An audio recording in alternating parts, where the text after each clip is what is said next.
नमस्कार दोस्तों, आप सभी का स्वागत है। आज लेकर आए हैं कि पीपीएससी निबंध की तैयारी कैसे करें। सर्वप्रथम आपको जानना है कि निबंध होती क्या है, निबंध की आवश्यकता क्यों पड़ी। ये जो निबंध बीपीएससी में लाया गया है तो उसके सकारात्मक पक्ष क्या होंगे, नकारात्मक पक्ष क्या होंगे, इसके लिए आपको अभी से क्या करने की ज़रूरत है, किस तरह की कंटेंट पे अभी से फोकस करने की आवश्यकता है। इसके अलावा निबंध का मूल मकसद क्या है, निबंध को कैसे लिखना है, उसके लिए क्या क्या अपने आप में डेवलपमेंट लाने की आवश्यकता है, इन सारी बातों पे चर्चा करेंगे। यहाँ पर एक समस्या आएगी कि निबंध को आप किस रूप में लेते हैं। जो लोग यूपीएससी की मेंस लगातार लिख रहे हैं उनसे पूछा जाए कि निबंध क्या होती है तो उनकी दायरा दूसरी होती है, लेकिन जो मेंस या निबंध लिखे ही नहीं हैं उनसे अगर पूछा जाए निबंध क्या है तो उनकी दायरा अलग होगी। उनको लगेगा गाय बैल भैंस पे जो निबंध हम लोग लिखते हैं वही निबंध अब यूपीएससी मुझसे लिखवाएगा, लेकिन ऐसा नहीं है। इन सारी बातों पे यहाँ चर्चा करेंगे।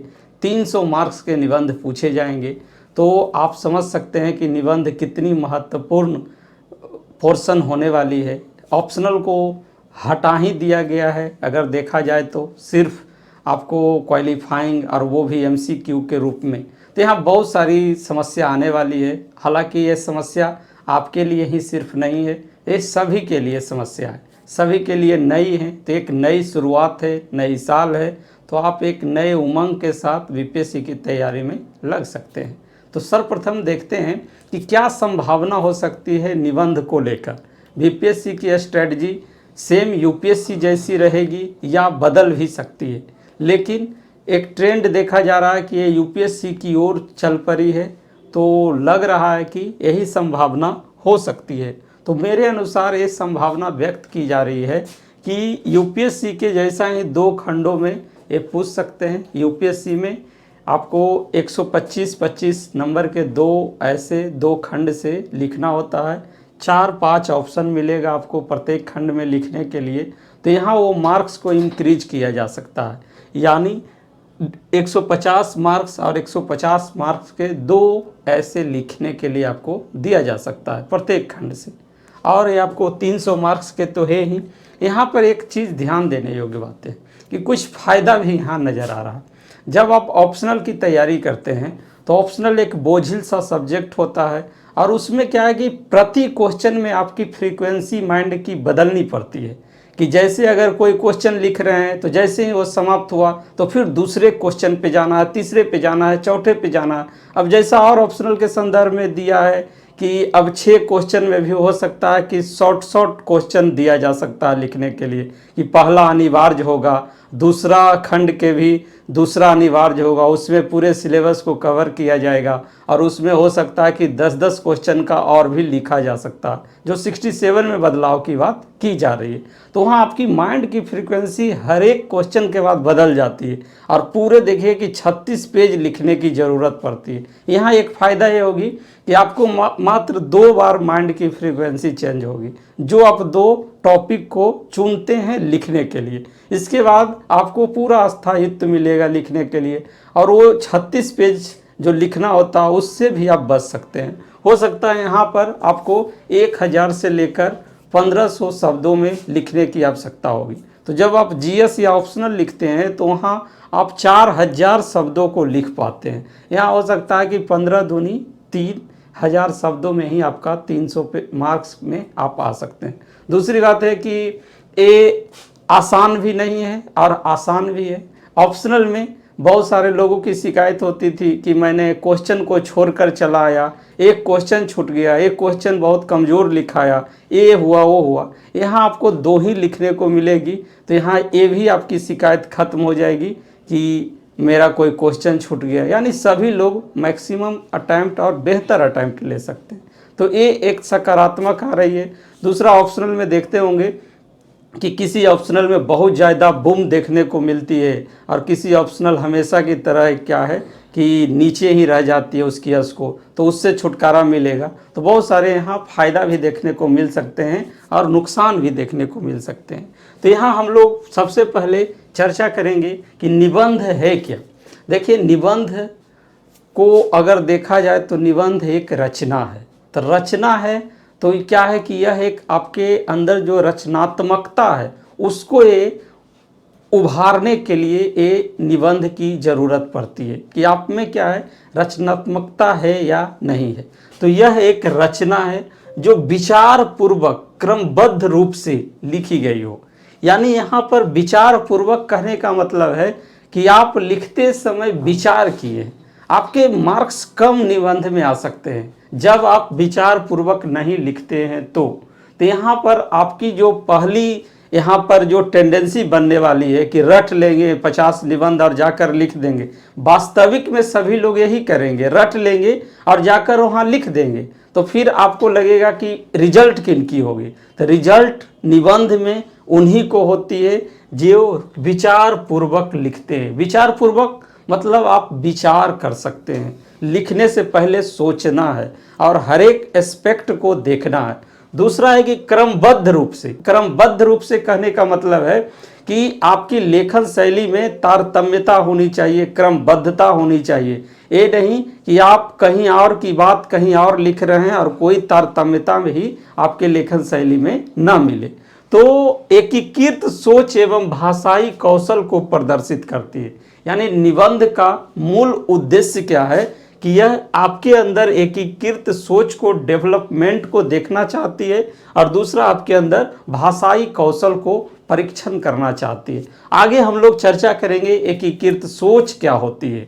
इसके अलावा कि ये आवश्यकता वास्तविक में क्यों पड़ी, तो आवश्यकता इसीलिए पड़ी कि सरकार स्तर पर जो सिविल सेवाओं में भर्ती होते हैं वो नीति निर्माता होते हैं और सर्वोच्च नीति निर्माता होते हैं। तो उनके अंदर विभिन्न मुद्दों पर उच्च गुणवत्ता के साथ रिपोर्ट तैयार करने के लिए विशिष्ट कौशल की आवश्यकता होती है। और यही विशिष्ट कौशल के लिए यूपीएससी में भी देखा जाए तो निबंध की आवश्यकता पड़ी, निबंध को जोड़ा गया।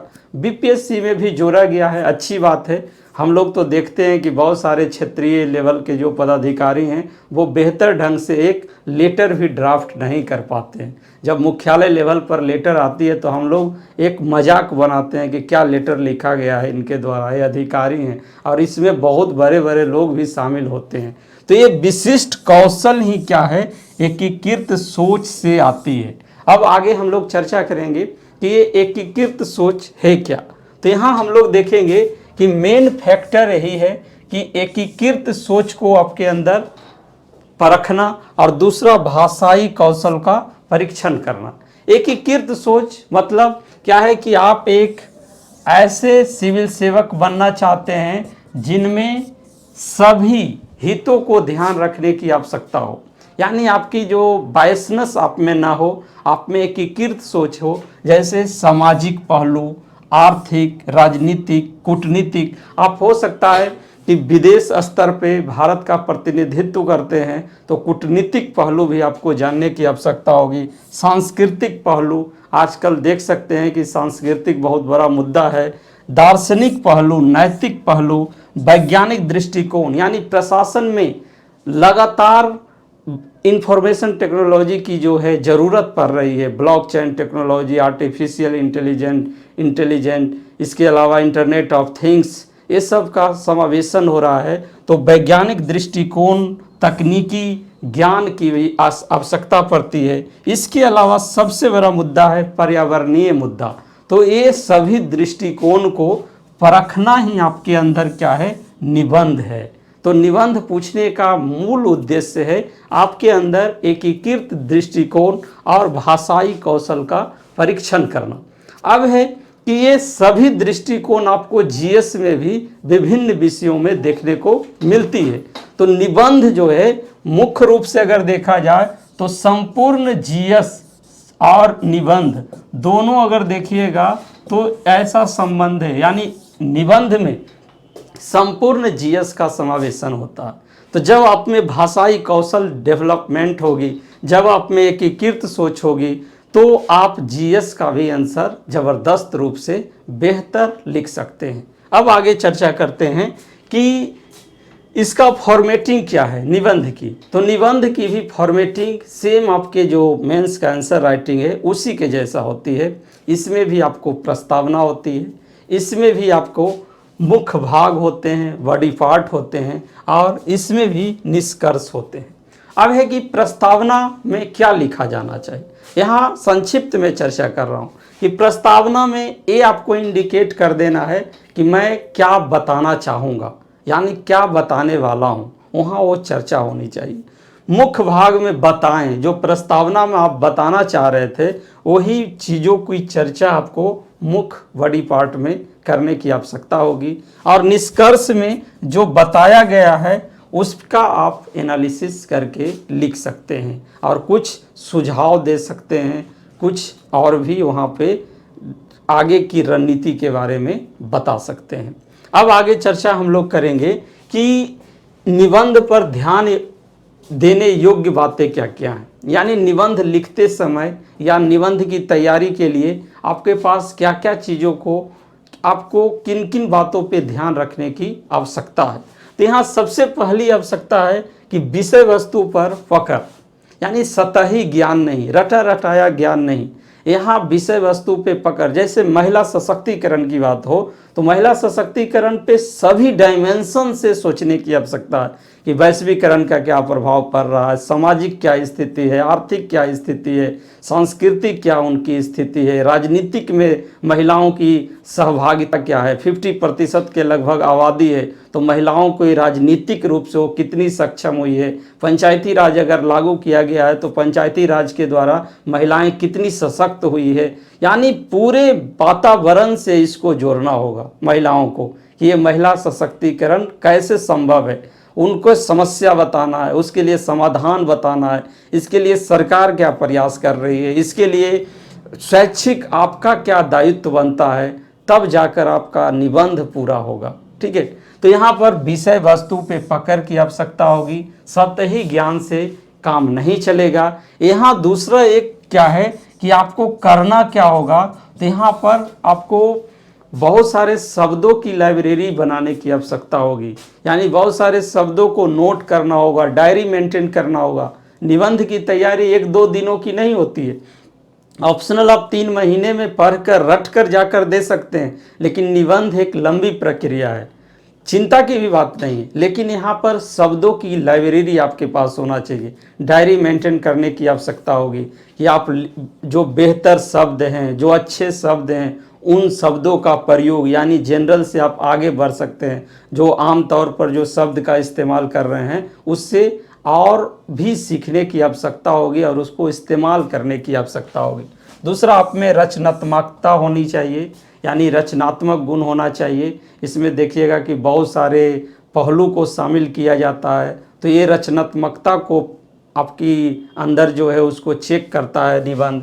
सोचने की योग्यता होनी चाहिए, यानी अगर आप सोच रहे हैं कि रटकर निबंध को हम पास कर जाएंगे तो ये आपकी सबसे बड़ी भूल है। सोचने की क्षमता होनी चाहिए, प्रासंगिकता होनी चाहिए, यानी जो निबंध लिख रहे हैं तो उनमें जो आप बातें लिख रहे हैं वो प्रासंगिक होनी चाहिए। वो ऐसा नहीं ऐसा लिख दे कि जो प्रासंगिक नहीं है। इसके बाद विचारों की संक्षिप्तता होनी चाहिए कि धारा में बहना भी नहीं है, संक्षिप्त भी रखना है अपने आप को।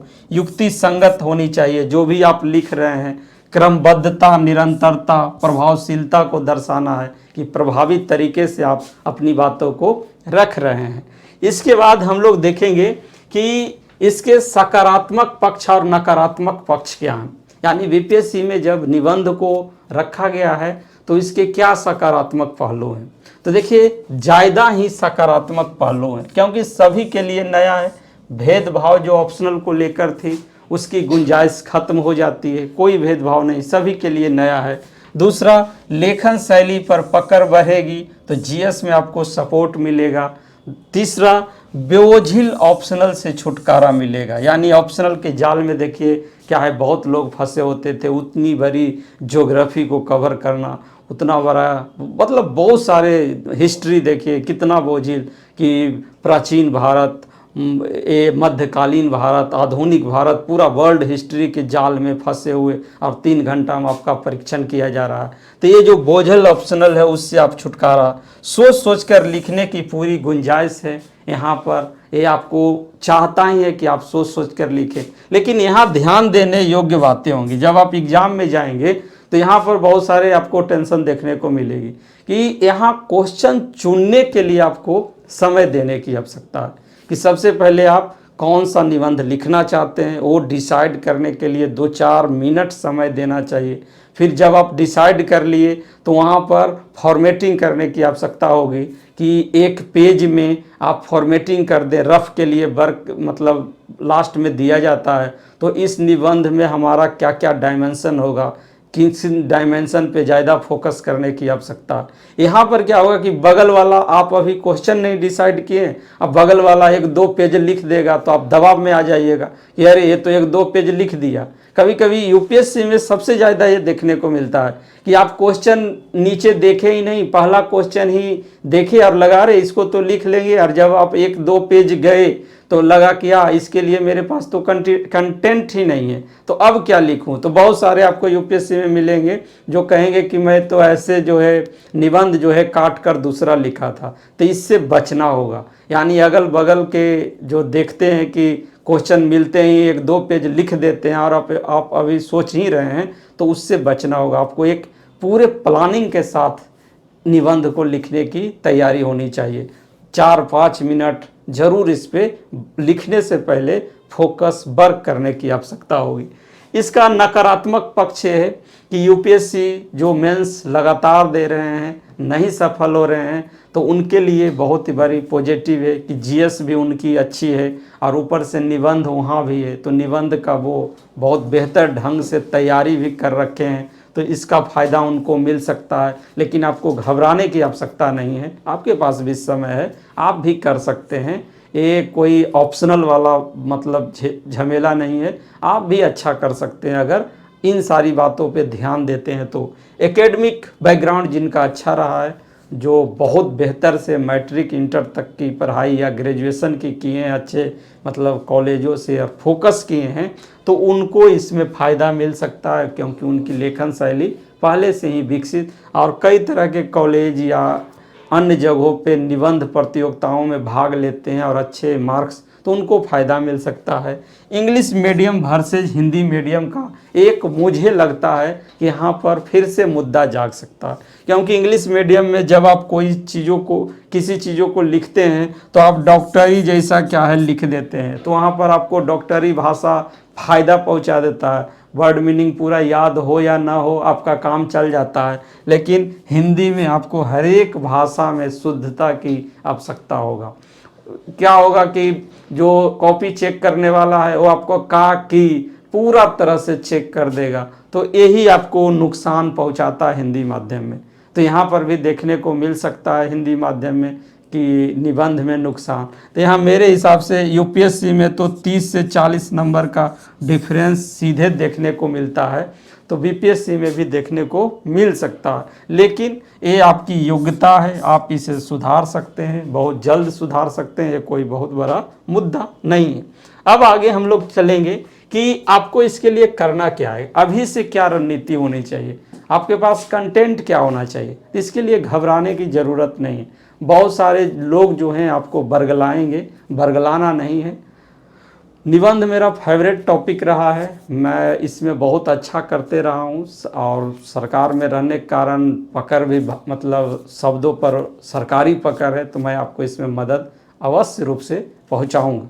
इसके लिए आपको क्या है, डेली न्यूज़पेपर को पढ़ना है और एडिटोरियल ज़रूर पढ़ना, और 1-2 एडिटोरियल को डेली 1-2 पेपर का पढ़ें।